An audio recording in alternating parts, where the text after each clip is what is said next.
Good evening, everybody. Welcome to Punch Kick Choke Chat. My name is Sean Benson. I'm one of your hosts, and we're here with Hanshi Pascal Saray. And you can ignore everything I said before this take. It is such a pleasure to meet with you, Hanshi. We talked about how we've crossed paths at various events, but we've never had the chance to actually train together. So to get into a deep chat tonight, we're really excited. Hanshi, I want to jump right into a question that we've talked about on the show, and we're going to talk about again tonight. You started, am I correct, at age 4? Yep. Do you think children should get black belts? Nope. Talk to us about that. First of all, it's good that kids start early, and at any age, actually, you can be old also. Excuse me for the others, you can also be old. But kids, yeah, they can start early, but I think they need a progression. And black belt for me signifies something maturity in the life and maturity in martial arts. Hmm. And a kid doesn't have either of those. So what does maturity in the martial arts mean, and at what age? So if you start at age 4, you would have trained longer than somebody who's an adult who would get a black belt. So Oh, what yeah. does that maturity look like, and why do you need it? Well, because the martial art is real life. And the kid doesn't have that yet. They have to learn respect, discipline. They have to get coordinated. They have to do a lot of things. And also, you can't train as hard with kids because their bones are not completely structured. Their balance is not there yet. There's a lot of stuff. So they have to acquire all those, right? And it takes time, and it takes a lot of time. So they need a progression, and they need to be recognized for their progression. But from jumping to white belt to a black belt for a kid, I don't think so. That's my opinion. And in your opinion, is that an age or is that on a per person It's basis? always on a per person, but let's say the average for me should be 17, 18 years old before they get even a first degree black belt, at least. And that's, I'm talking about a kid that trains regularly, not a kid that trains regularly during the season and then stop for 3 months because it's summertime, and then 2, 3 weeks because it's Christmas time. And actually, by the way, it's the same for adults. That's my opinion. I think the black belt represents something. And to be a black belt, there's only one way is to be an adult. I know there's many schools that have a lot of kids that are black belt. Personally, I don't think so. You can, between the belts, you can adapt different ways of making them progress, whether it's stripes, whether it's color added to their belt, whether it's a different mix of colors on the belt. And there's a way of giving them enough space to learn everything, to be more experienced, and still be recognized for all the effort they're doing. So there's two ideas that you mentioned there that I want to break open before we go around the horn. Yeah. One is you said martial arts is about life. Yep. That's why a kid might not have the experience or wisdom. What does that mean in terms of even somebody who's 40 watching right now, who's a white belt? What does it mean martial arts is about life? That's such a key phrase. Well, martial art is about life because everything you learn in martial arts is applicable in the in real life. Making sure that you understand, making having you have more confidence in yourself, improve yourself every day, have a better contact with other people, learn, progress, get better, not get better than the others, just get better than yourself, you know. So that's a long process, and you can start it at any age. There's no age to start martial arts because there's no age to learn something new. I love that. That's one of the things that I teach my students the most is martial arts is for life. And I'm like, that doesn't mean you have to stick around your whole life. It means today this is for your life. Yeah. The second idea you dropped in, and we won't go around the horn on this idea because we've actually done shows on it, but you said a black belt means something. And I like the way you said it. It had weight and knowledge that I don't even possess. What does it mean to you when someone's a black belt? Well, first of all, it recognizes what they did to get there. Second of all, a black belt is just the beginning. So people think they're going to a black belt and then they know everything and it's the end. And actually, it's just the beginning. I won't use any words. I'm going to say you don't know much when you're a first degree black belt. You just learn your basics, and that basics you can use to learn something else, and then to really improve yourself gradually. To improve oneself is first to know the basics. It's like learning, um, going to school and learn to spell words and make a sentence and then make a paragraph and then make a text and then maybe make a book or something else. The more you advance, the more you get at it. But the black belt itself is just the lower part, the beginning. If you want a black belt quickly, just go at the store and buy one. It's cheaper, you know. It's a choice, right? But you It don't is. do martial arts to get a black belt. You do martial arts to improve yourself, to get better. Also to, of course, learn how to defend yourself, get the physical condition, have contact with other people, and so on and so on. But at the beginning of it, it's to improve yourself. And so you're not looking at going to martial arts to have a black belt. You're looking at going to martial arts for all the rest. Black belt is just happening because you're progressing. But when you get there, don't think you're at the end. You're at the beginning, the early beginning, I should say. There's a lot of smiles and laughs here because we really appreciate these concepts. Hanshi Legacy, let me jump to you right now because I really saw some big smiles on your face when, you know, Hanshi Saray was talking just about kids not being black belts, about having to be mature. We've talked about this, but is there anything else you want to say about your thoughts on a child being a black belt? First thing I'd like to say is, do you feel the calmness from the sensei? Right? He's calm. Like you can feel it. It's common amongst masters that are really experienced.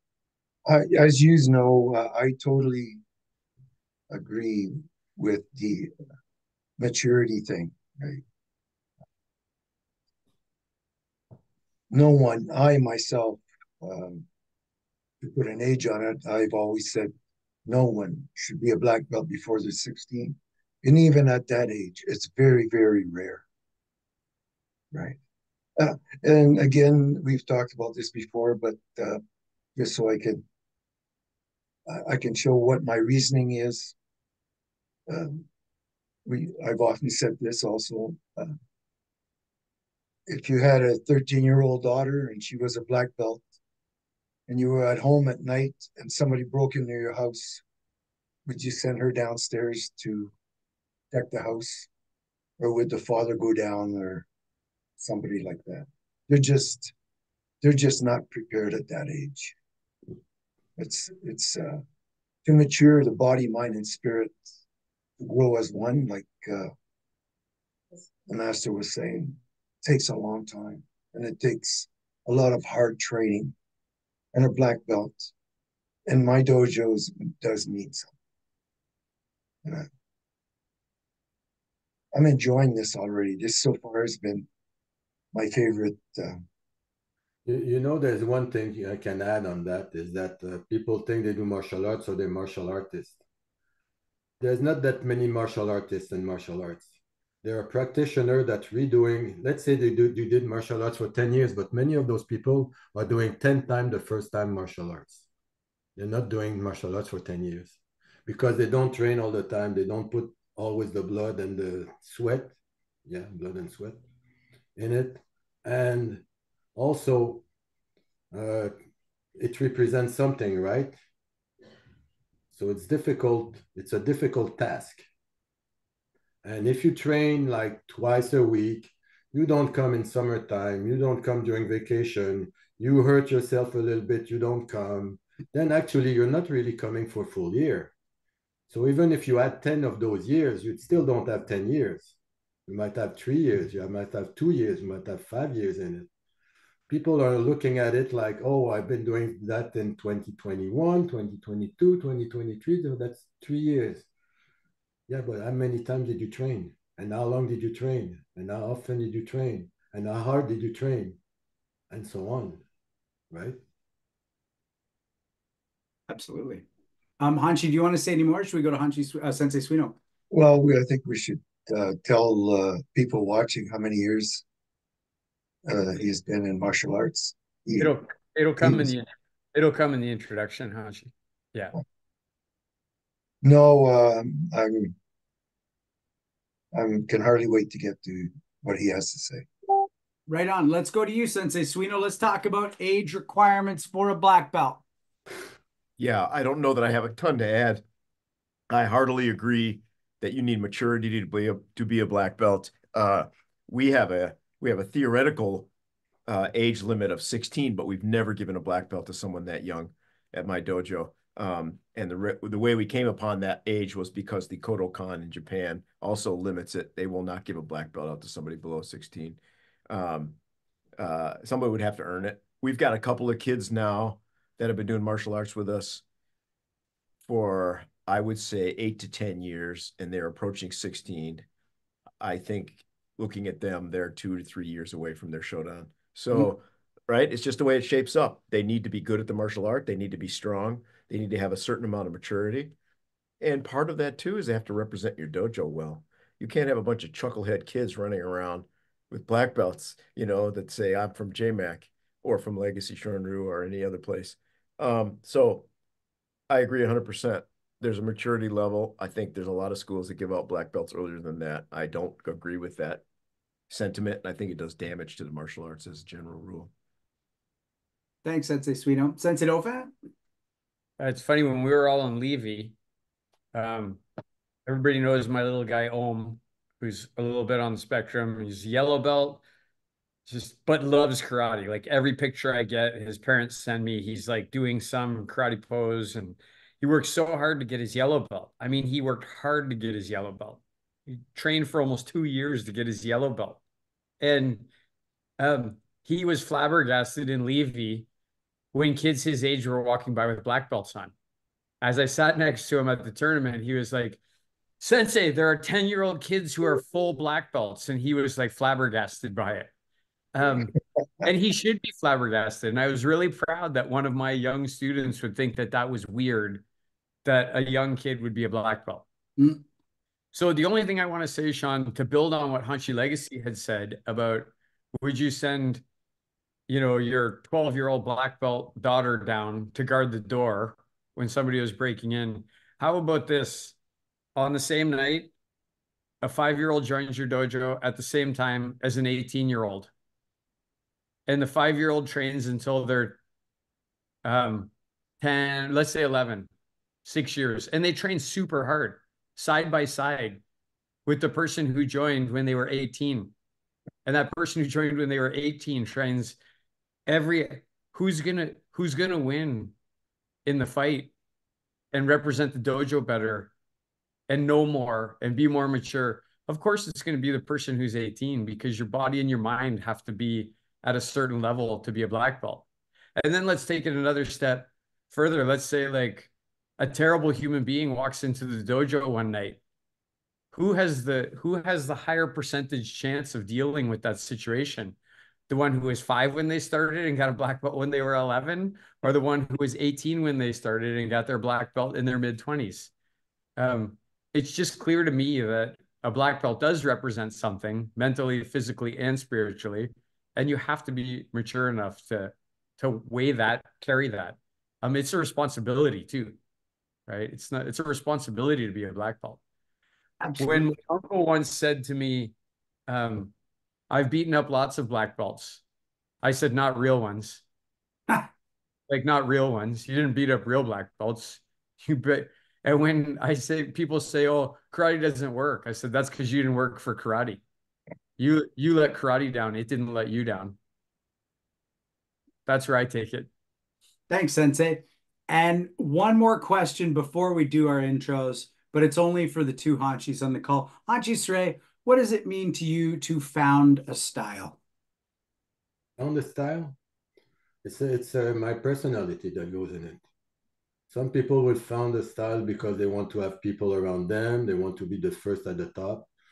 It's my personality. The style I founded was based on my knowledge on martial arts, but also on my work. So, and it's me. It's an evolution. It's something that serves a purpose. And that's it. everybody has their choice, you know. Everybody can open whatever they want. Mm. Now, is it really worth it? Is it really good? Is it really something that's different? Or because we found something, right? We found something. Yeah. Okay, but we didn't invent anything. Techniques were always there. I mean, it's not the 2000 years ago, 200 years ago that we have secrets all over. We know everything from everywhere. The thing is how you manage all that together. And if you want to have your own style, how do you do it? And what's the purpose of it? Is it competitive? Is it for the fun? What is it for? Is it for the tradition? Is it for self-defense? What is it? Because you cannot be everything at the same time. Thank you, Hanshi. And Hanshi Legacy, you know, I'm going to ask you this next. What does it mean to you to have founded a style? Well, in a way, I'll start backwards at it, is that I would hate to be in a group where martial arts had failed, like it went into a dip instead of climbing the ladder. Just like, let's say, because we're Canadians, hockey has gotten better because they've improved it, they've pushed it harder, made new rules. So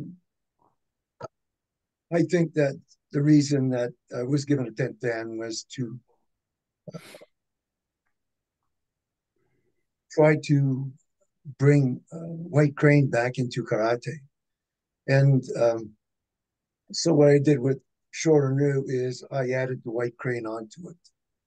And now you ask some of my students here, we're discovering true bunkai, bunkai out. When I asked my sensei when I was a beginner, he didn't know the answer.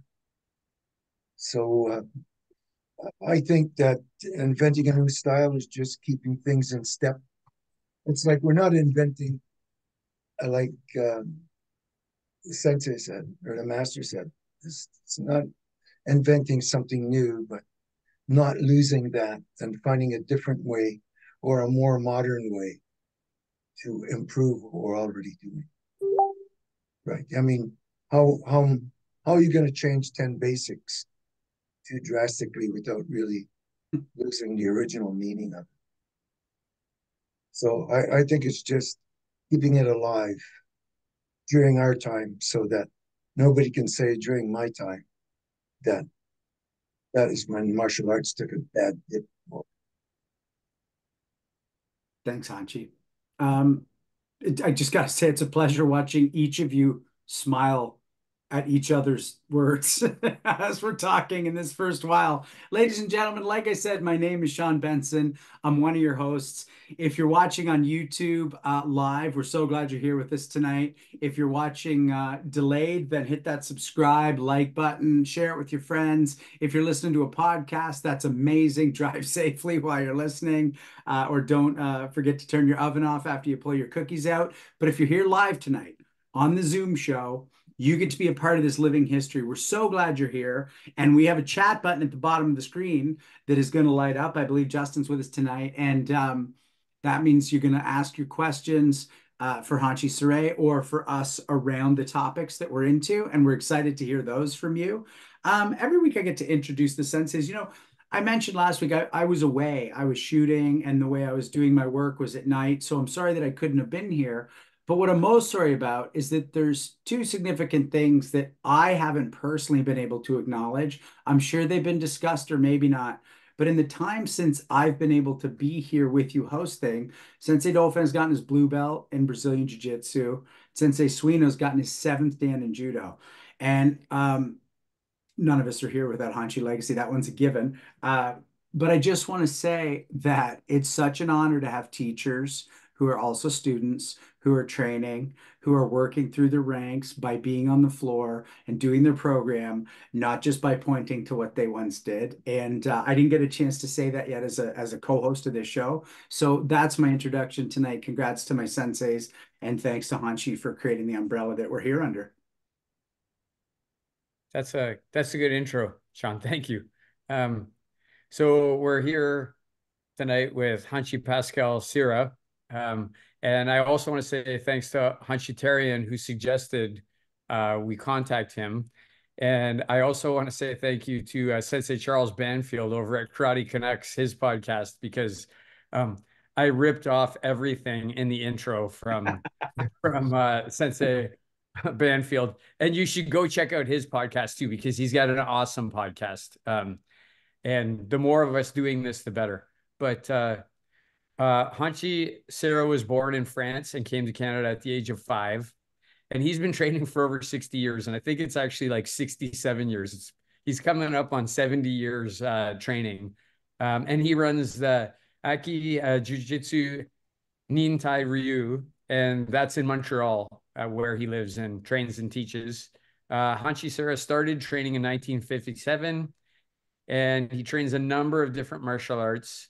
And has been ranked in a number of different martial arts. So a few Shotokan, Yoshinkan Karate, second dan, Tenshin, Shoden, Katori Ryu, Kabuto, third dan, Akibudo and Aikido, fifth dan, Aki Jiu-Jitsu, seventh dan, and a ninth dan Hanshi and Nitai Ryu, Aki Jiu-Jitsu. He started training under his father, who was a World War II veteran. That's where he started his training. And even today, he still trains very rigorously. Before he came on the show, he says, I'm good because I just came from the dojo. He's often in the dojo 6 days a week, which I think is outstanding. In addition to his classical martial arts, he's tactically certified in police baton, Kubutan, pistol and revolver. He's an expert and certified in close personal protection, and he's served as a bodyguard for many people for many years. Lots of different accolades. I don't know what they all are, but if you've been in martial arts for a long time, people want to recognize you for it. And he has the gold belt certificate from the province of Quebec Sports Association, World Taekwondo Ryu, Maratokan Federation Honor Award, American Martial Arts Hall of Honors Legend Award, and like Hanshi Legacy, Hanshi Sera is a member of the Canadian Black Belt Hall of Fame, and as well as father. And they were the first father-son duo to be inducted into the Canadian Black Belt Hall of Fame. I like the conversation about why would you give a black belt to a kid? He said that that's the statement. I'm quoting him on Karate Connects. Why would you give a black belt to a kid? Right? Which we just cracked open. Another thing I liked when I watched that show is he said, always start all the arts from the beginning. Don't try and jump in the middle or point to your rank. Start at the beginning. And the base is always the most important. If you don't have the base, you can't properly evolve. I like that. If you don't have the base, you can't properly evolve. He also said, I love to learn. Repeatedly, I love to learn. He said it tonight in Levy. I like jumping on mats. I love to learn. And that the process of training is to get better at what you do. You do martial arts. Do you do martial arts or are you a martial artist? I like that. That's a good one. You talked a lot on that show about injuries, and he said injuries are an opportunity for you to train in a different way, which I like that a lot. And the Hanshi's perspective and approach is to be able to be realistic and to be able to defend himself, his loved ones, and just get better. And so welcome so much, Hanshi, to the show tonight. I already know this is going to be an amazing conversation. I'm very excited to learn from you and talk with you tonight. You said I have nothing else to add. And thanks for coming, everybody. I'd like to thank Robert Schlumsky and we're going to throw it to you right now, Hanshi Sera. Tell us what it was like for you growing up. And I mean, you were so young. I'm so excited by this. What got you into your first martial arts club? Well, my father was a commando in the French Liberated Army. And he thought after the war that his kids should learn to defend themselves and to swim, which we did. I started judo and jiu-jitsu because of my father. With my father, he was my first teacher, but then it evolved quickly because there was other black belts I was training with. And in those days, the space wasn't big, and we were training on concrete. because there was no tatami at the time. So it was concrete with just a little piece on the top. Yeah, it was hard. Oh, Kids were training with older kids and with adults because everybody was mixed together. And so it was regular training. And I liked it. My father decided to have also a dojo at home. So when I was not training at the official dojo, we were training at home at the dojo inside the house. So it was like that all the time when I was young. So at the time was judo and jiu-jitsu. That's how I started. and then how long did you train with your father before you sought out either other martial arts Well, or I other? was young. My father was the main instructor, but he had three friends that were also black belt, and they took over, and then the rest is history, like they say. And later, a couple of years later, Mr. Damblanc, Master Damblanc, came for judo, and he took over the school. And I followed him at the time with judo. I stayed with him, and we had a competitive judo club at the time. It was very good in competition, so the quality of the training, the quality of the teachers was pretty high. So you're starting at such a young age. Now, you did have your father doing it, and I imagine that helped as well as your brother. But if you were talking to either teachers or anybody younger listening right now, how do you get through those years between when you start as a kid and you stay as an adult?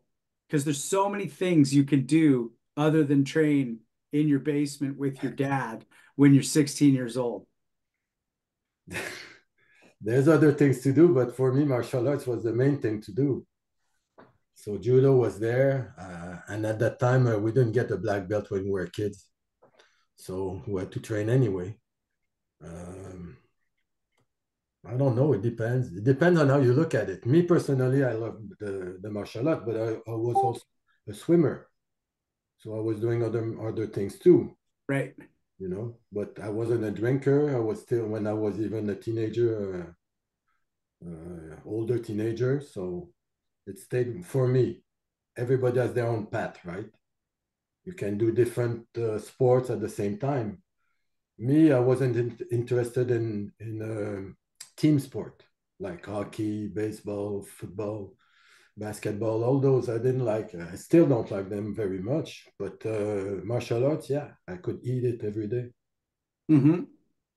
And how do you find balancing martial arts with something like swimming? Because I know even in my own life, martial arts plus mountain biking, it's hard to get mountain biking. So did you end up giving up swimming or No, did you no, it's just I didn't go as often, but every time I had the chance, I was going either on a lake or in a lake, I should say, or in a pool.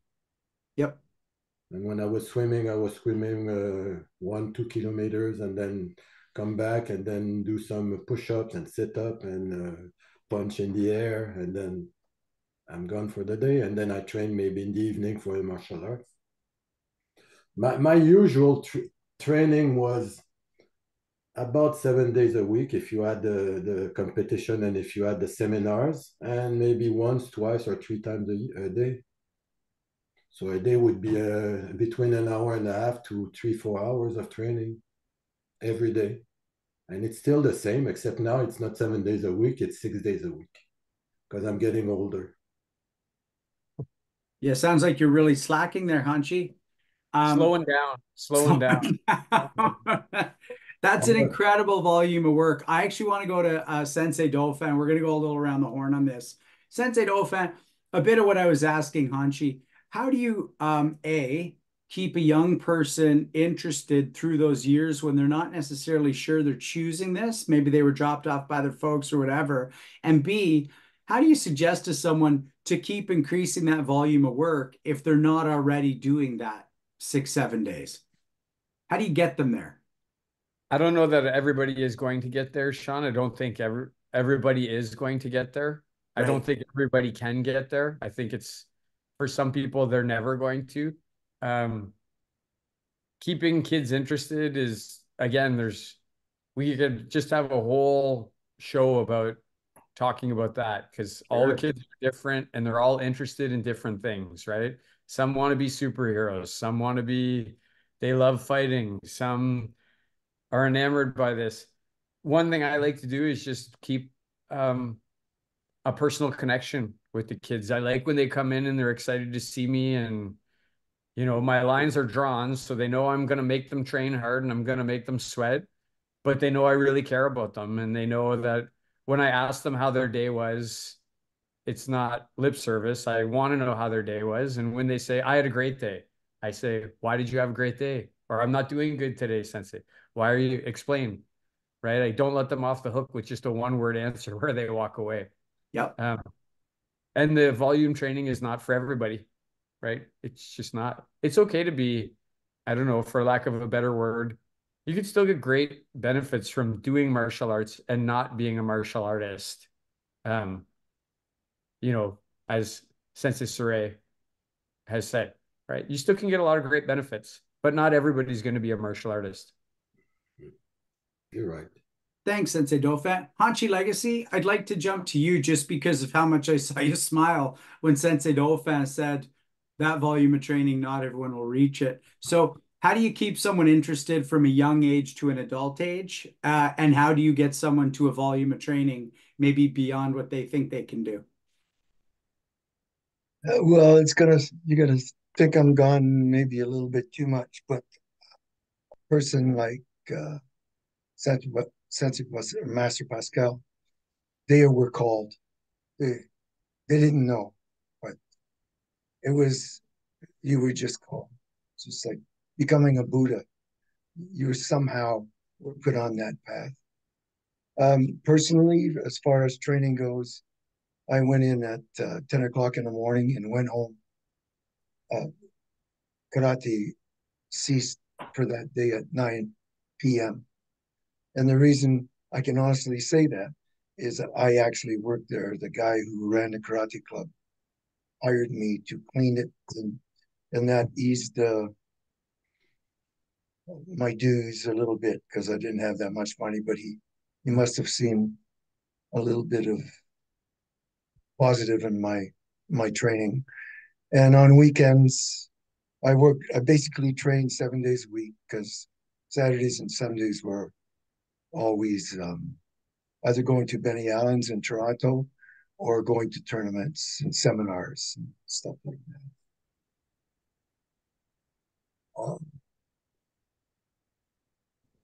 that. To me, the people like that who stay all the time, most children won't, especially at 4 years old.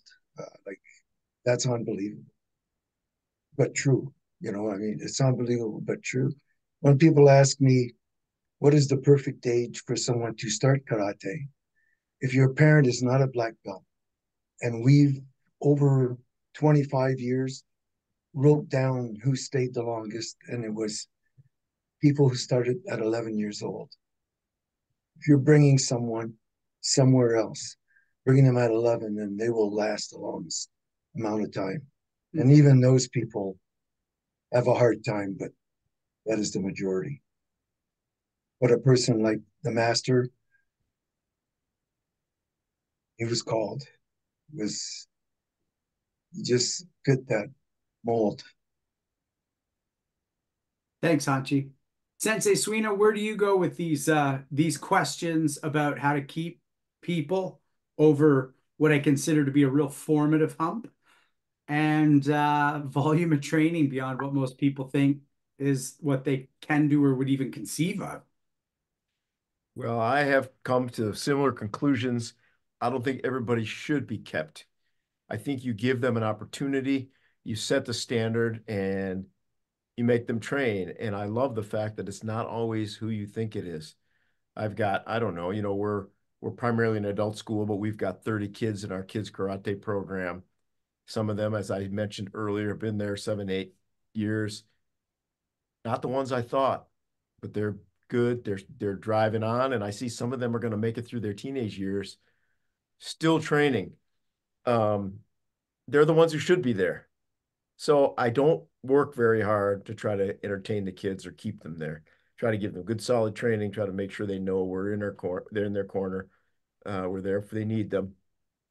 And that's worked out well because we make great martial artists. Our folks in their young 20s all the way up to their 40s who become black belts at JMAC are really, really good. And if they don't stay, That probably says something. I think that says that they're not called, as Hanshi would put it. Volume of training, man, it's imperative. I've said this many times. I think if you're going to be a great martial artist, you have to have a period where you are obsessive about it. I don't know how long that period is. It might be different for everybody. I know, for example, when I lived in Japan for 4 years, I trained between 3 and 9 hours a day, 7 days a week for 4 years, unless I had a serious injury. Part of that was I felt like I didn't know how long I was going to be there, so I wanted to get everything I could out of it. And the other part was I was just obsessed. I loved it, right? You know, I have a choice: have a lunch and go take a nap, or have lunch and grab my backpack and get on the train and go to the dojo. And more often than not, I chose the dojo. Yeah, I think that's how you get good. And if you want to be really good, you got to work really hard. It's just no way around it. I like that. And the only thing I want to add before we go back to Sensei Dauphin for a thought is, when you said, I don't know how long I was going to be there, to me, that's a wonderful metaphor. You know, when I did my 10 questions, my regret was just not understanding how real time is when I was younger. And I didn't realize how long I wasn't going to be there in a time when the elasticity in my knees and my joints and all that were really excited about 9 hours of training. Because right now I'd like to do 9 hours, but my body wouldn't as much, at least not the way I'd like to do it. So I think, anybody who's listening who's 20, you're not going to be there as long as you think. Sensei Suino's talking about Japan. I'm now metaphorically talking about a state of physical being where maybe your body responds really well to that, because in 20 years it might need a little more rest. Sensei Dauphin? I would add something if possible. Yep. We're talking about a lot of training, right? If you want to go somewhere, but the spirit should be that every time you train to improve yourself. If you just train and say, oh, I had a good training, was good, but you didn't improve yourself, then your training wasn't good. You understand what I mean? Fair point. I do. Let me actually crack that open just a little. How would someone who's a green belt right now listening, or somebody who's a Shodan and they're really busting at the seams because they just got their black belt, how would they take responsibility for knowing their training was good, not just... First of all, you have to learn from the masters, from the teachers, and from other sources if possible, because you open your eyes. And second of all, just because you do karate, all of you, so one good example, if you do 500 Maegiri, right? But the 500 Maegiri, the first Maegiri and the 501 are as bad, both of them. You're going to say, I had a good training. I did 500 Maegiri. I'm hot. I look at my training. But your technique is as bad as it was before. So it's not a good training because you didn't improve it. And when I say improve, it's not going from one place to another. Improve gradually. But if you don't have that spirit of improving yourself all the time, even when you're a master, improve yourself all the time, then you don't. Thanks for that. Sensei Dauphin? Yeah, I guess even building on that, there are reasons and excuses, and a lot of people take their excuses and make them reasons not to train. I'm sure that everybody on this call, whether good things happen in your life and you want to go to the dojo and train and use those good things to help you motivate to get better. And oftentimes when bad things happen in your life, you still want to get to the dojo and train because it's going to help you to keep that in the right place. But a lot of people who do martial arts will say, and I'll use very extreme, oh, my dad died. I'm not going to go to the dojo today.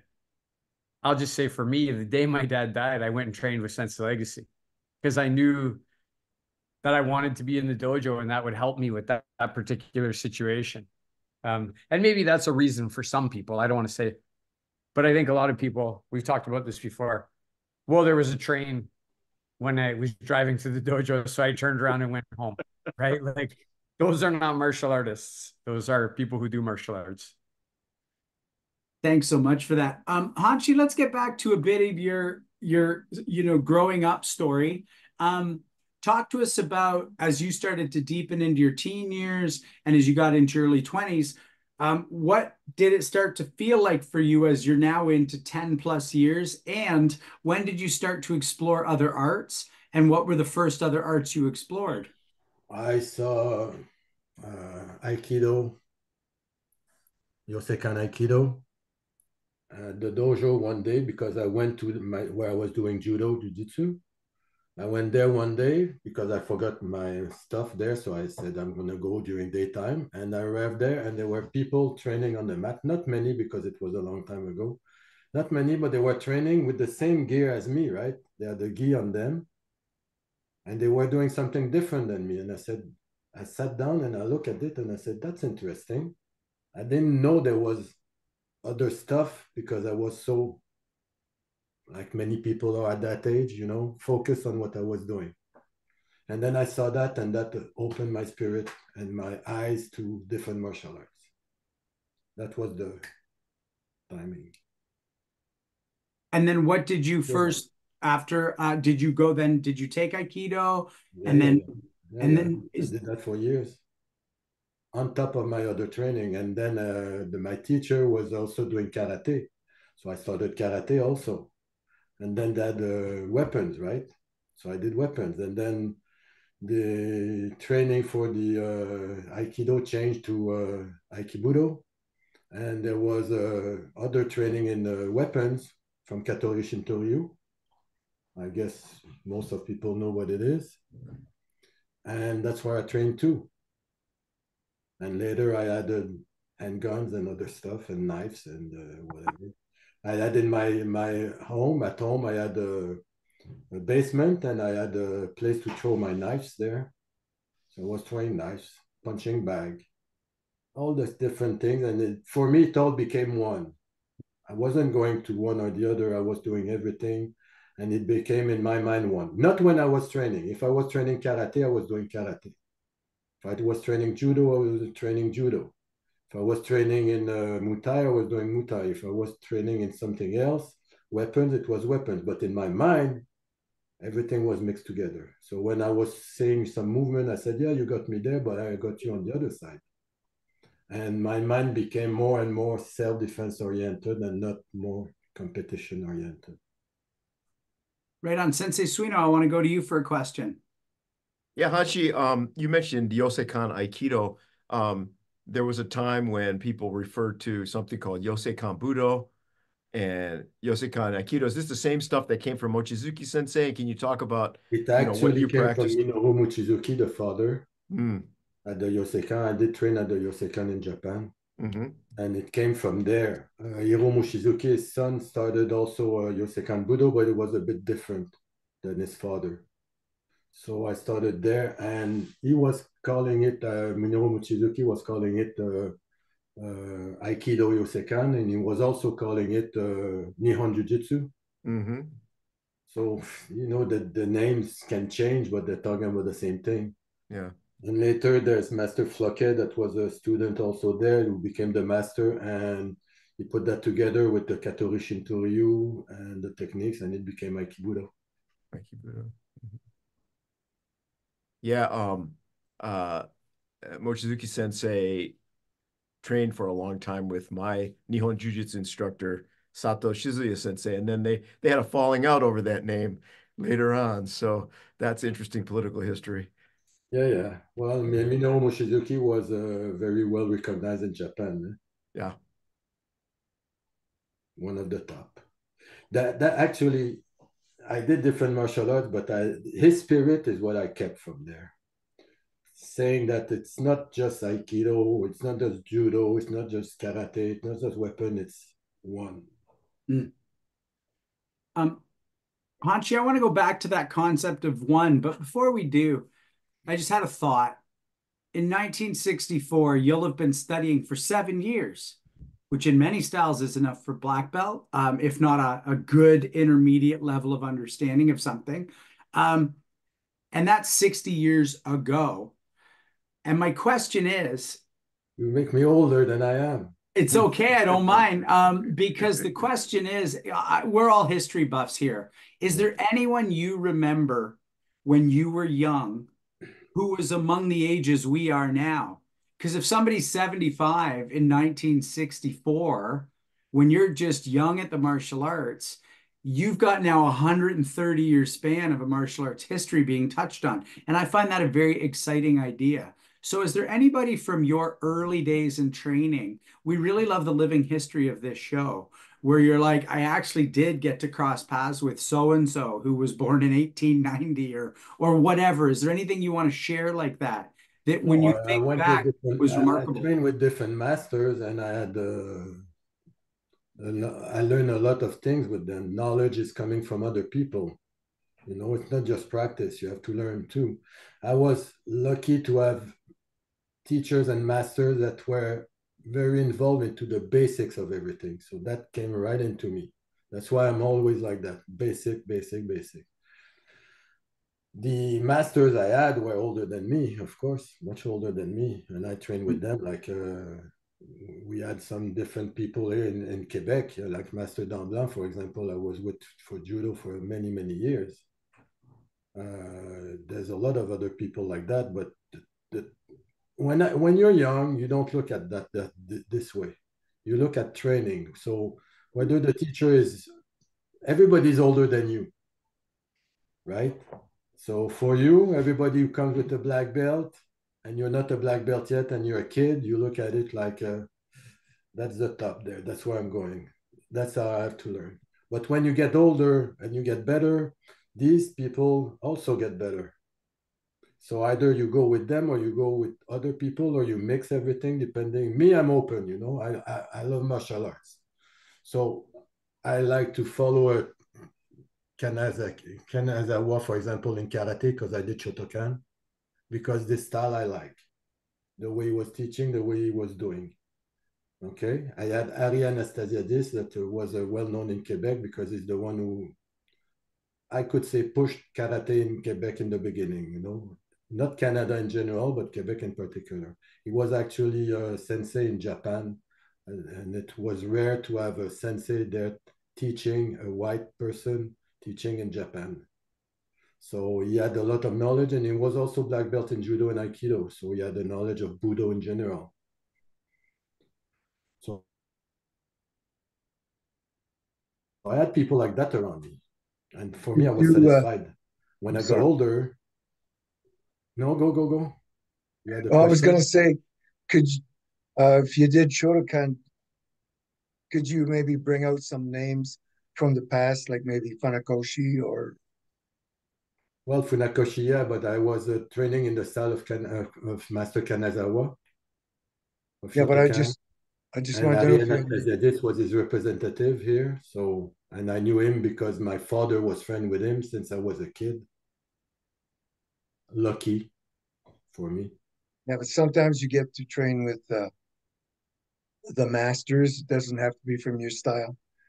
I'm just wondering if you maybe met some really famous guys. I met with Master Shioda in Aikido. Wasn't my style at all. I had people like that. So yeah, I went in different style of Aikido just to train for seminars to learn how they were working on. So yeah, I'm open, but who in particular? Like I said, me, I was with Master Nakayama. Is an idea, right, where you're going, but I wasn't a student. I had Master Ari Anastasiadis was representative here. I was following him and his style because I knew him since I was a kid, little kid, because he started. My father bought judo here with other people in was 1958, and Ari was already here. Thanks, Hachi. That is actually a bit of the kind of thing we're talking about because, you know, we love the idea, not necessarily of claiming someone taught you who didn't, but someone like Nakayama sensei, that's a real legend to even just having been in the presence of.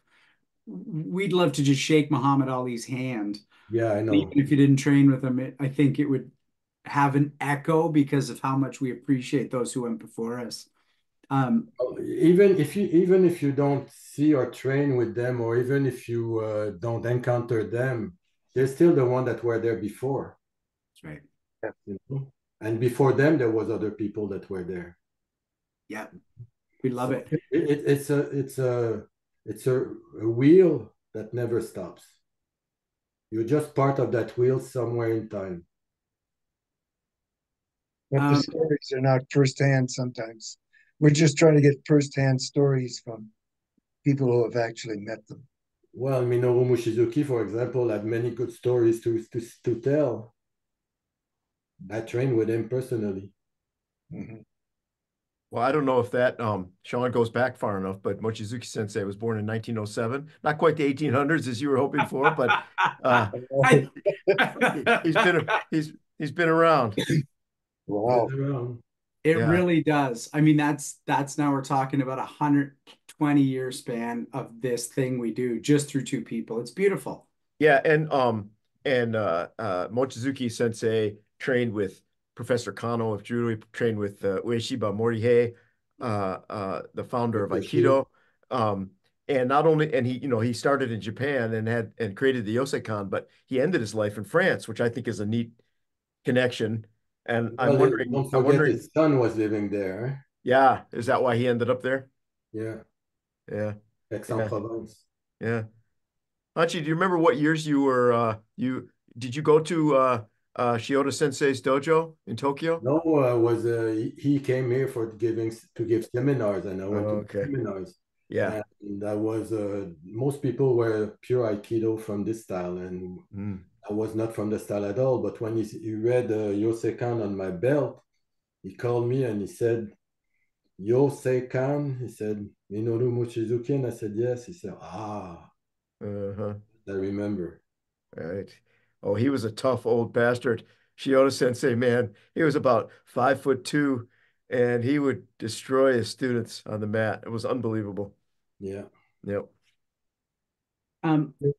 Yeah, Hanshi Lexi. A bit like Nakayama. Nakayama was a monster from what I. But you know what? There's a common point in those Japanese masters. They were often not very tall, very bulky, and very strong. It's same with Kano in judo. Was not a big man. Mm-hmm. Or Mifune in judo was not a big man. True.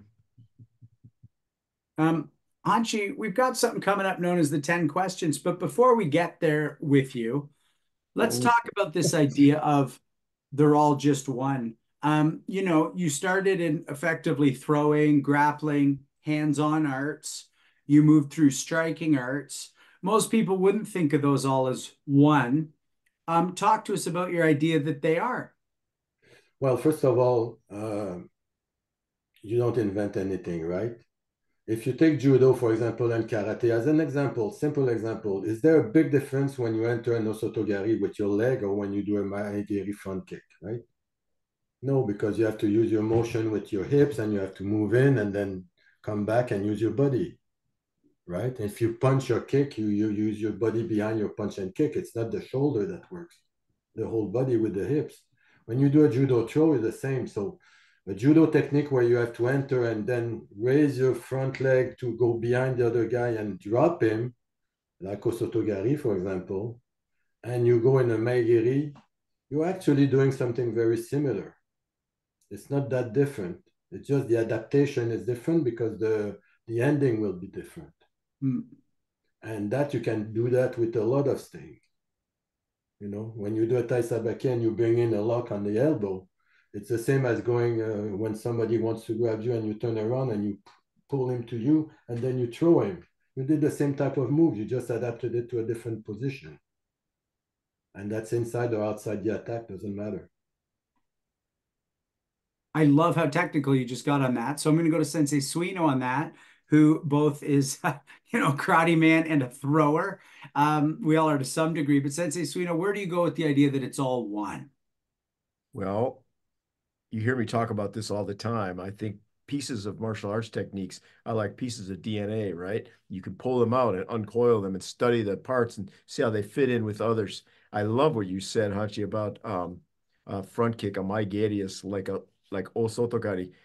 I am always trying to get my students to use their hips more aggressively in osotogari. And it never occurred to me to try and teach them a front kick as well. So, yeah, absolutely.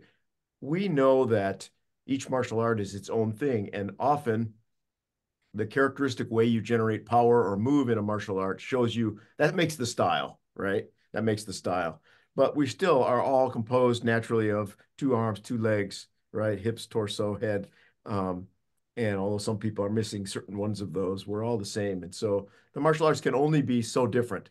There has to be a universality to the movements, both because that's how we look, and also because the people that we have to compete with or fight with are also built that way. So it's a big set of techniques across all the martial arts, but it's not infinite.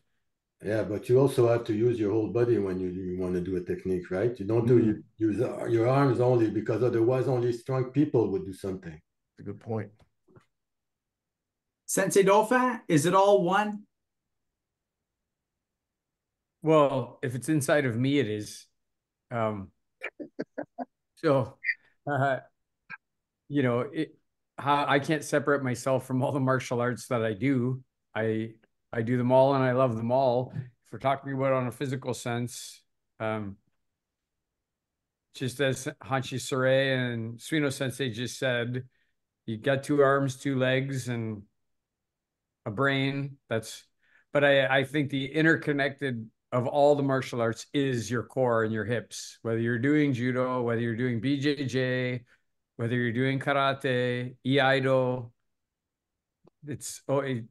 I would love to see somebody do martial arts really, really well with no hips, right? Like I don't know, or being able to Doesn't exist. not be able to move their hips properly. It would be, I think, an impossibility, or they would be in a severe deficit in their martial arts forever. Well, you see a lot of people that are working only their arms, like Sensei Suino said, their arms or their legs. So the power comes from the shoulder. Is that a lot of power? Not much. Comes from raising your leg. If the hips are not behind you, if your whole body is not behind whatever you're doing, not much. Not much. Hanshi Legacy, is it all just one? Yes. Yeah. It's weak. If you don't have the motor, it's weak. And those are your hips. It's the motor. And I'm sure movement is movement. It's all related. That's my thought. Yeah. Thank you for that. Hanshi, it is time for your 10 questions. So we ask that you answer as impulsively as you can, but feel free to break open your answer after you respond. What is the most effective move in your arsenal? I don't have an effective move in my arsenal. I adapt to whatever happens. Who is the most influential martial artist in your life? Many of them. Could you give us a few examples? Yeah, I just mentioned some of them, but you can have different people, like Raymond Damblanc, for example, was one. Alain Floquet was one from France. Here you have different people. You have Nakamura in judo. If you know him, it's an influence. You know, even if I was only at seminars, I wasn't really training with him because I was at the other dojo. It was still an influence because I was going to seminar to learn stuff. So yeah, many of them. Who do you think's the most influential martial artist of all time, and why? Depends on the period you're talking about. But let's be modern a bit. Bruce Lee was the one who introduced really at a big scale martial arts in general. So in that sense, he was a big influence. Now, was he the best? Not necessarily. I mean, the best influence. I mean, not the best in what he's doing. Was he the best as an influencer? Maybe not the best, but he's the one who opened the doors for everyone. In before the 70s, before he was there, I mean, when I was young, martial arts were magic. It's like when you do martial arts, you know it's not magic. But for people around, oh, you're black belt, you're this, you're that. Wow. I was in school when I was a kid. There was a fight at the other side of the school. We were asked to go to see the director. Why? Because there was a fight. I wasn't even there. Yeah, but you do judo. What's the influence? You know what I mean? So in those days, what like that? Bruce Lee is, I'm not a fan of everything he does, but I'm a fan of the fact that he opened the doors for everyone. People suddenly realize that martial arts are different stuff. And then you had other people coming in, because at that time, the only martial art you could see is kick and punch. And then suddenly you had other people that came out with throws and strangulation. And then they said, oh, oh, oh. So the eyes of the people in general, that brought new students to the dojos. Many of them didn't stay because they realized that they have to work. You know, they cannot kick in the air and be very good, or they cannot throw somebody or fall without hurting themselves. And then they realize, oh, martial art is a little tough for me. I'm going to do something else. So, you know, it goes like this, but at least it opened the doors. What excites you most about the next 5 years of your training? Excite me more? Maybe I'll learn some more stuff. I'm never satisfied of myself. I train, I do my stuff. People will say, wow, that's good. And in my head, I say, I could have done better than that. What can I do to improve it? If I don't go like that, if you don't look forward to try to improve yourself and train in that condition at every age, because people change with age, but at every age, at every stage of your life, then what do? You decline. You cannot do something and then say, I know everything. First of all, we don't know everything. Second of all, some people are better than you in some stuff. So learn from them. You know, but if your idea is, oh, I don't have to train, I know everything, oh, today I'm tired, I don't have to train, I have a red and white belt, yeah. No, because otherwise, if you don't train with a sense of improving yourself, not be better than the others, then you're gonna go down, gradually down. And you know what happens when you go down gradually? At the end, you crash. Mm. If heaven exists, what would you like to hear God say when you get there? You didn't train enough.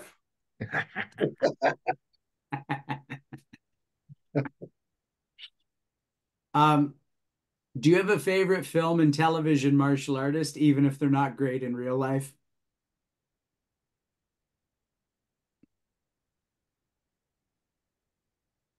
Movies is movies.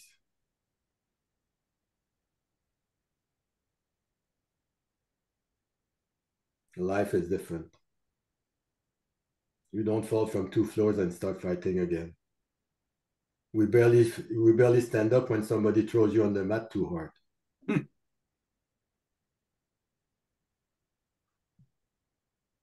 Is there a martial artist, living or dead, in all of recorded history you'd want to train with the most? You thinking old or modern? Well, you can give us both or whatever you'd like. Old, I would have liked to train with Jigoro Kano. Yeah. And in the more modern, there's too many. Huh. The thing is, with the opening of martial arts in everywhere, you don't have to travel in countries like Japan or Korea or wherever you want, China or wherever you want to go, if you want to train with masters, because nowadays, if you're careful who you choose, though, you can find great masters in almost every country. Now, if you travel to Japan or any of those countries to see masters because you want to be in a historic area and recognize the origin of all that, that's different. But if you say only, I want to train with the best masters, they're not only in Asia, they're everywhere. You go to France, you have great masters. You go to Germany, you have great masters. You go to the States, you have great masters. You go to Canada, you have great masters. You go to wherever you want, you're going to find great masters. The thing is, you also have to be able to train with different people from different martial arts and appreciate what they're doing. Me, I'm always open. I used to have every year for about 10 years, I used to have a seminar for a weekend with different type of martial artists in the world. I was training with each of them, whatever martial art they were doing. When I go to the big seminars, we go everybody here goes. If I don't have any class to give and have time, I'm going around and I say, oh, I want to train with this. I want to see what it is. I want to learn all the time. I'm open. Survival is the main thing for me. Self-defense oriented martial arts. That's why I did my own martial art. Not because I invented something, but I wanted something that would be geared to self-defense, not competition. We still train martial arts. We're still tradition and part of it. We're not competitionists in the sense of gaining a medal, a first place, money, a trophy, or whatever. We're training to survive if something happens. And that's based on my different martial arts that I did, and also on my 5 years of bouncer in bars and 30 years of bodyguard. And I put all that together and I created this. Not invented, again, I say, created. I put that together. And I think any of the great martial artists like you guys can do something like that too if you wanted to do something a bit different. And it's a personal choice for everyone. What do they want? Pure tradition. And it's same for people who go to train.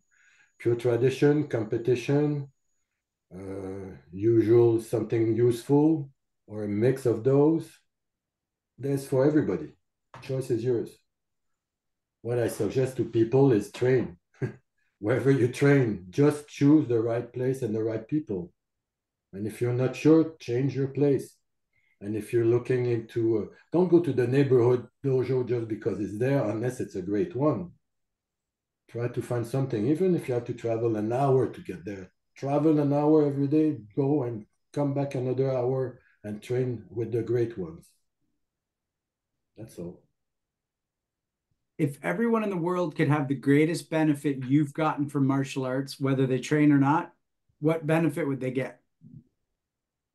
Respecting people, respecting oneself, discipline, courage, confidence, sharing, caring. Yeah. I like to teach because I like to teach to people who want to learn. I don't like to teach for people who don't want to learn. You want to learn?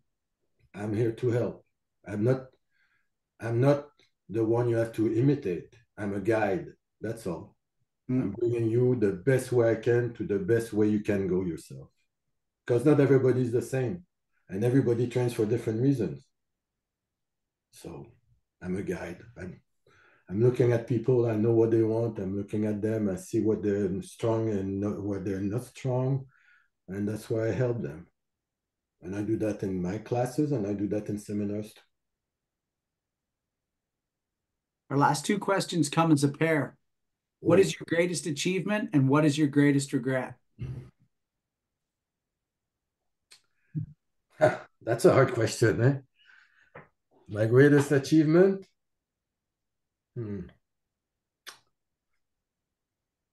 Helping people to get better.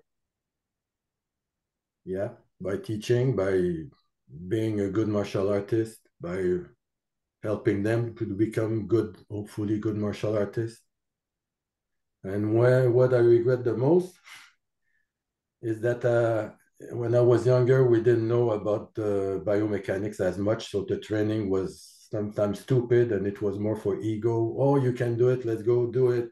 March like walk like a duck and put someone on your shoulders and break your knees. It doesn't matter. Break your hips. It doesn't matter as long as you do it. There was many different training that were so stupid because in those days we were thinking more about the ego and oh, you can do that, you can do that. And we didn't know on long term what would be happening. Nowadays, with all the new medicine, the new physical education and all that, we learned a lot.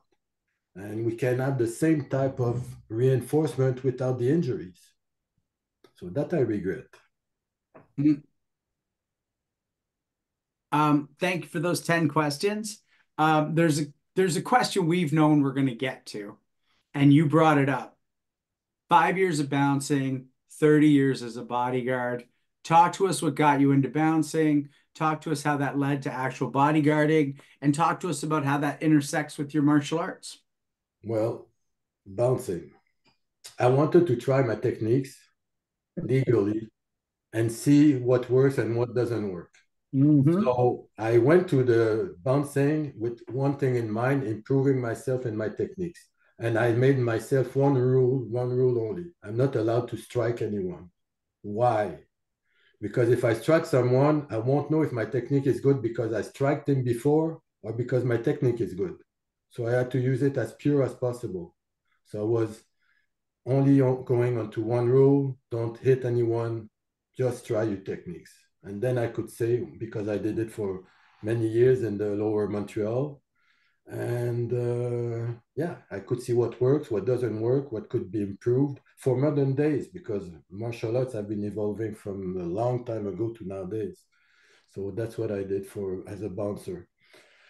And some people knew what I was doing, so they asked me to bodyguard them or bodyguard somebody that they knew and so on. So I did it, and after a while I said, well, that's fun. So I went to the States, and I had training there in the States, and I came back as a professional bodyguard, and the rest, like they say, is history.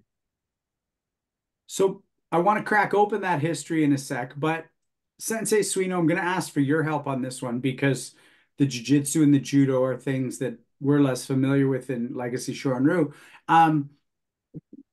Hanshi Sarai, you said you don't want to strike because then maybe your technique wouldn't work. For us, striking is the technique. So you're getting rid of a lot of great stuff that we like. No. What did you then find with your throws, with your takedowns? You have to understand something. Somebody attacks me from any kind of attack. I have to know how he attacks before I can know how to defend. Second of all, if I strike someone, there's going to be a result on his body, right? He's going to react one way or the other, unless he falls down and he's out. Right. So he's going to react on one way or the other. And then I do my technique, and I don't know if the result is because he's a bit fuzzy, and then I did my technique, and it works very well, yay. And then in reality, it didn't work very well. You understand what I mean? Absolutely. So striking was still part of my training. I used punching bag. I was also fighting with the guys when we were doing the training and stuff like that, and pads and the whole thing. And I had a few fights in the street where I used my striking too, but not where I was working, because it's like going to university. I was there to improve the things I already knew. I wasn't there to make sure I hit the guy and he goes down. Maybe a strangulation was easier to do.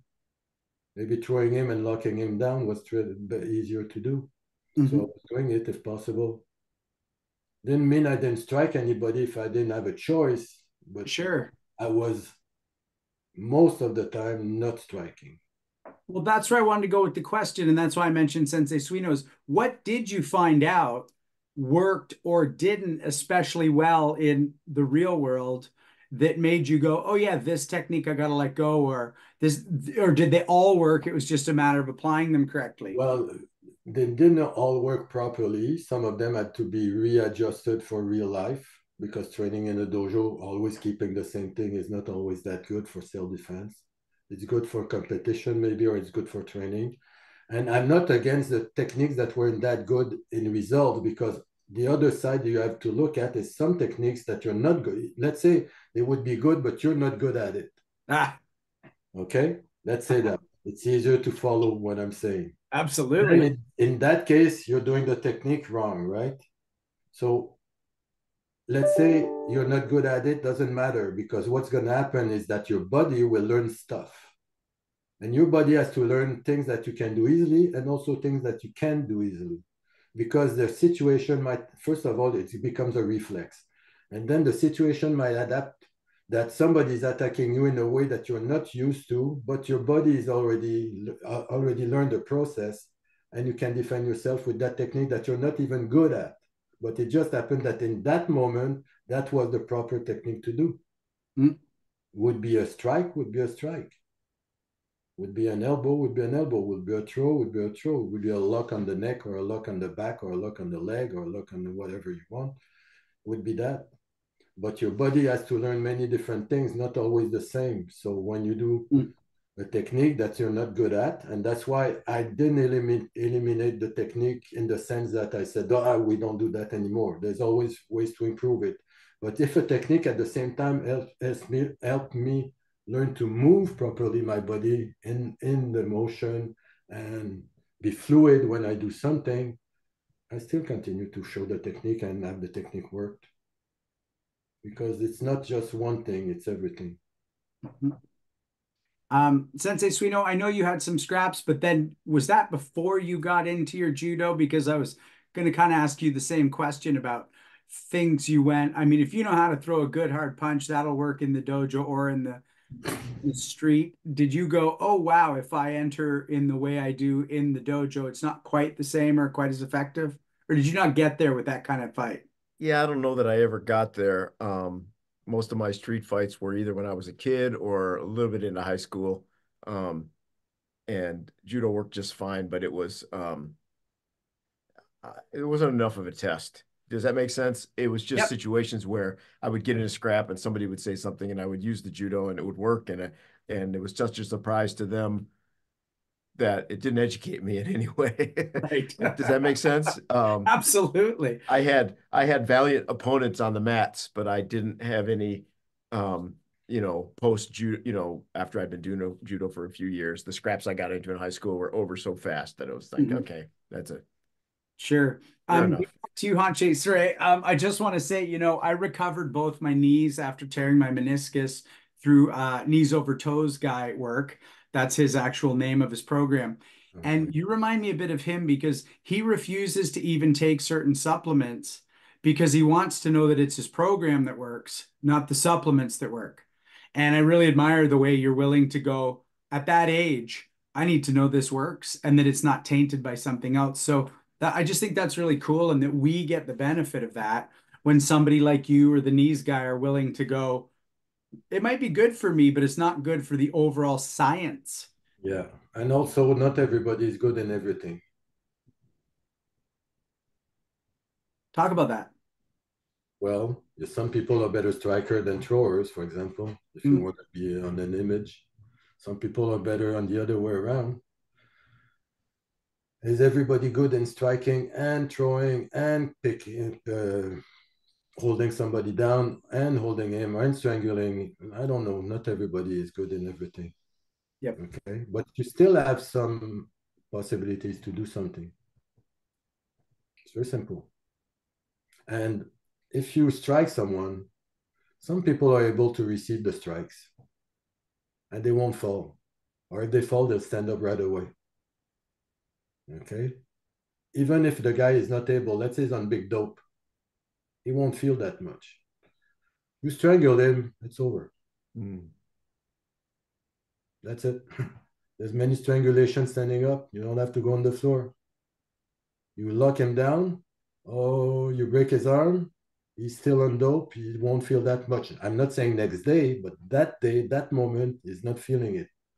But you can do something. You throw him down, you lock him down, he can't move. So opportunities is a way of life. I'm not choosing what I do when somebody attacks me. He chooses for me. My body will react to whatever he's doing. That's how it works.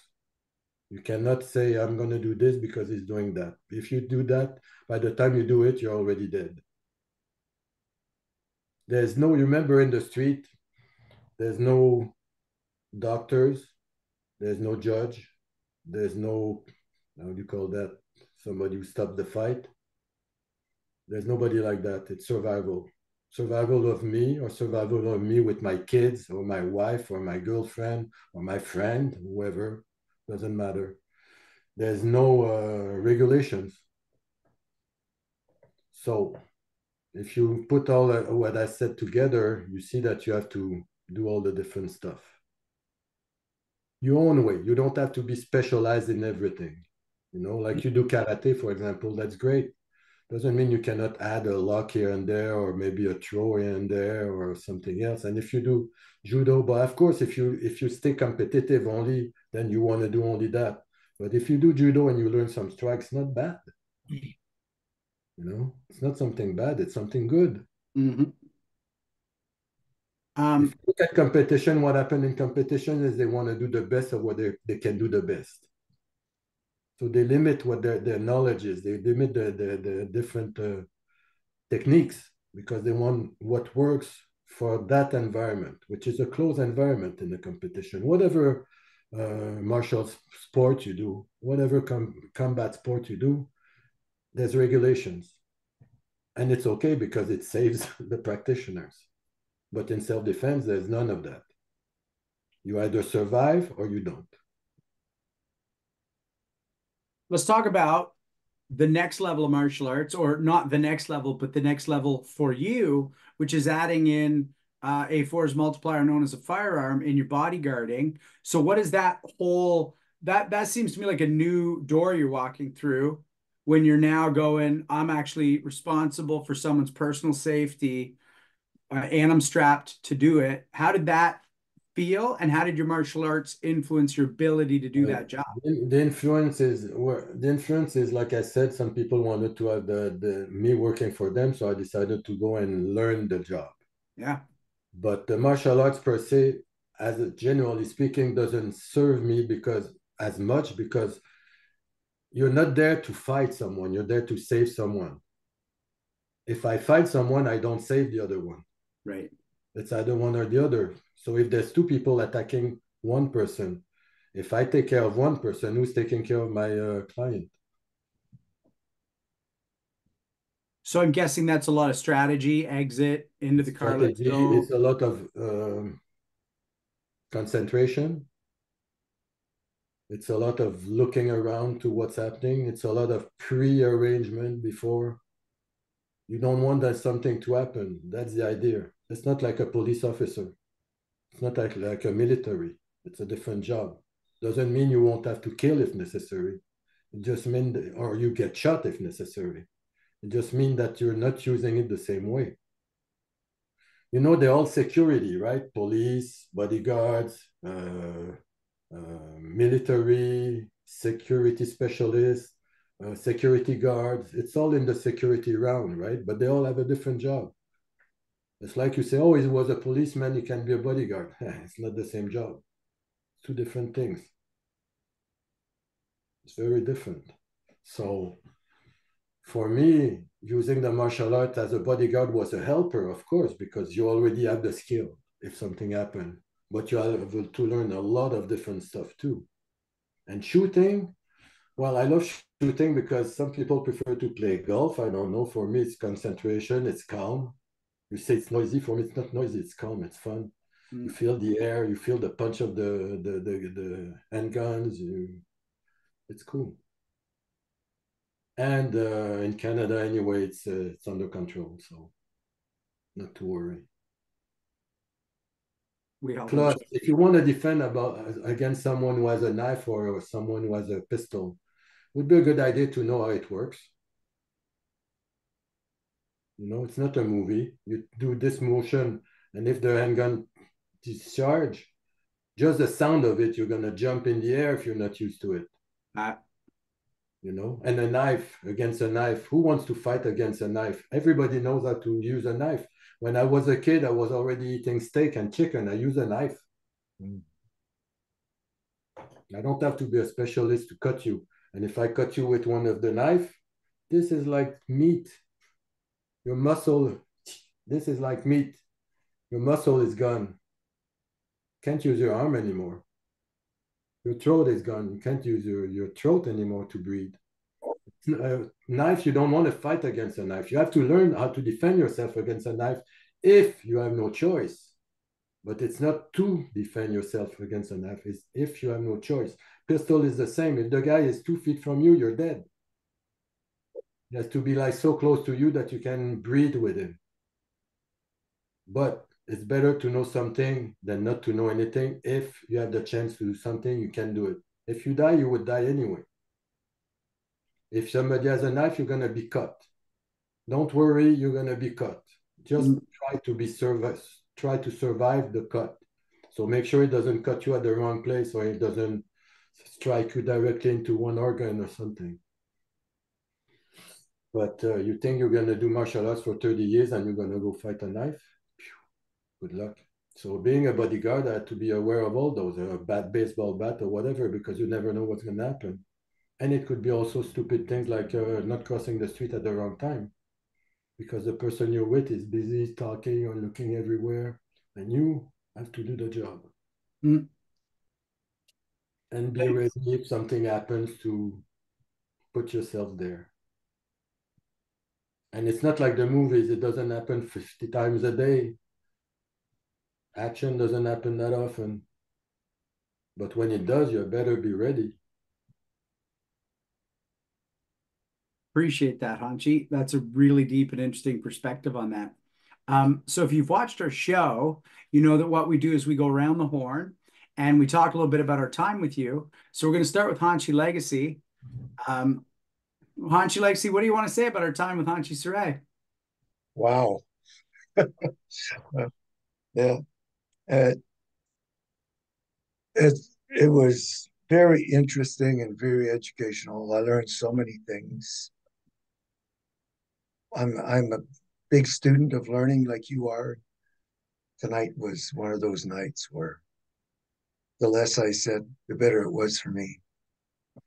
I learn from you. I would like to ask you two questions. Are you going to Levy this year? Yeah. Oh, I will see you there.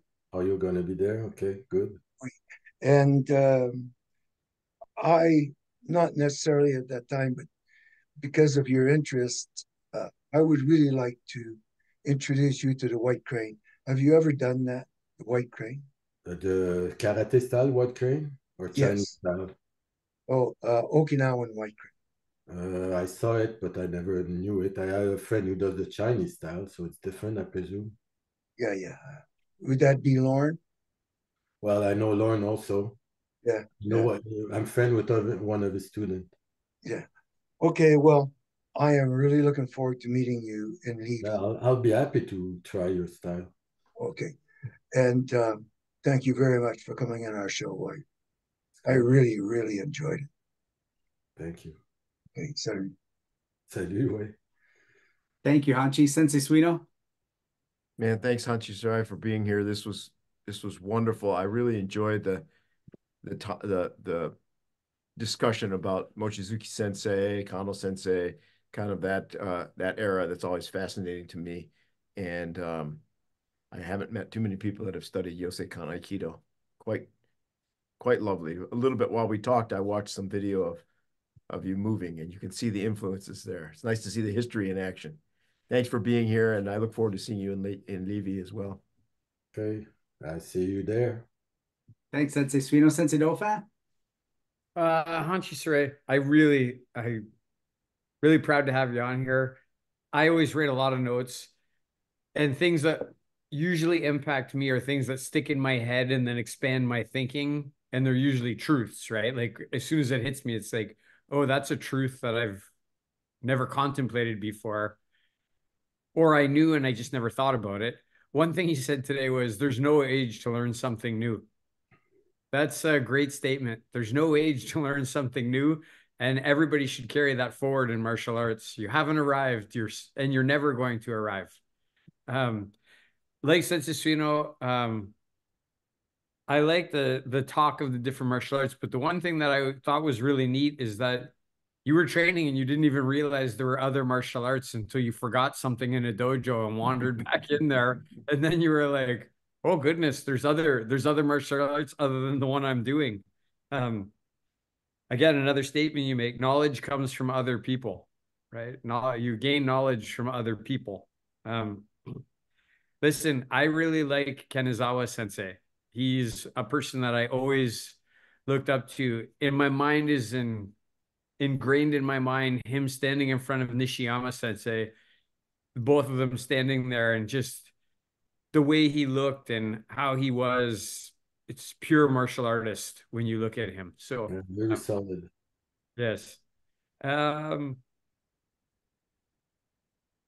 Even if you don't encounter them, the masters were there before you and you're learning from them. It's all a wheel and we're just on it. That's a great statement for everybody to listen. Um, your most effective move, adapt to what happens. Most influential martial artist in your life, many of them. That's a great answer. Many of them, right? I liked when you got into influential of all time. I really liked your answers when it comes to Bruce Lee, that it was magic before him. And then people realized after that that you actually could train and get good at this, but it was hard. And so a lot of people stick it out, right? Next 5 years, learn more stuff, and that you're never satisfied. You want to learn more stuff and you're never satisfied. If you don't train and progress, you decline. You wish God would say you didn't train enough. You wanted to train with Kano, he'd be an awesome person. And I liked when you said, and I believe it's true. I mean, I've been to Japan a few times, 2, 3 times now. And yeah, the masters I train with here in the United States and in Canada and other places, they're just as good. They're just as good for sure. I liked also when you said find a good dojo, not just the one in your neighborhood.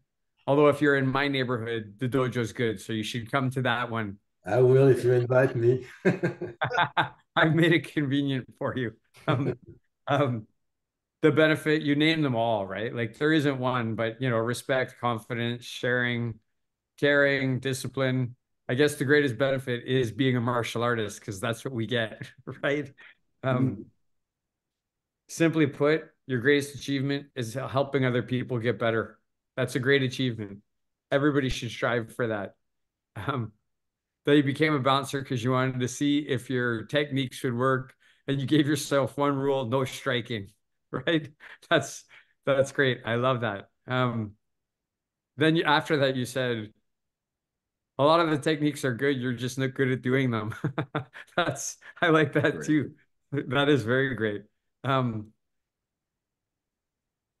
you also said, I'm not choosing what to do. They choose for me what I'm going to do. Sensei Legacy says that lots of times. I'd say, how did you know to do that? Or I can't read what you're doing, Sensei. And he'd say, well, it's impossible because I don't know what I'm going to do. If I don't know, how can you read what I'm going to do? Because I don't know what I'm going to do.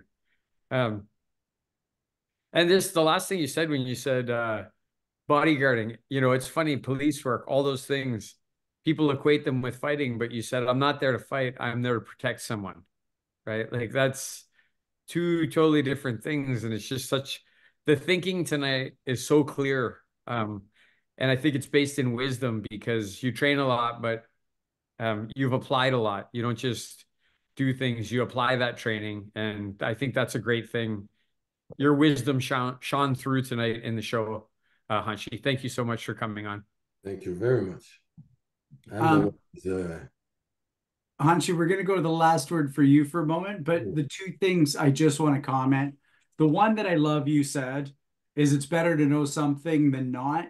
If you're going to die, you're going to die. And I just think that when I got into this art, that concept of that Zen, I'm willing to face that was one of the most attractive things to me. And you just summed it up so cleanly. It's better to know something than not. If you're going to die, you're going to die. But maybe you'll prolong it by knowing something. And then the only other thing that really struck me, and I wrote it down almost word for word, I'm a guide. You're not here to imitate me.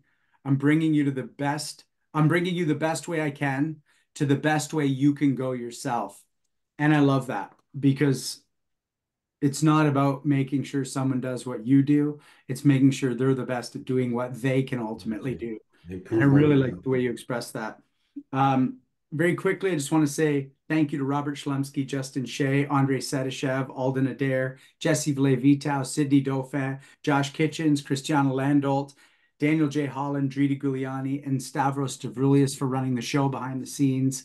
And the last word, Hanshi, will go to you for our night. Well, depends what you want to hear. What I can say is choose your martial art, love it, train it, live it. Amen. Thanks, Hanshi. Thanks for that. Good night, Hanshi. Good night, Sensei. Good night, everyone. Thank you for having me. Thank you, Hanshi. Great to see you. Thank you, Everybody. Hanshi.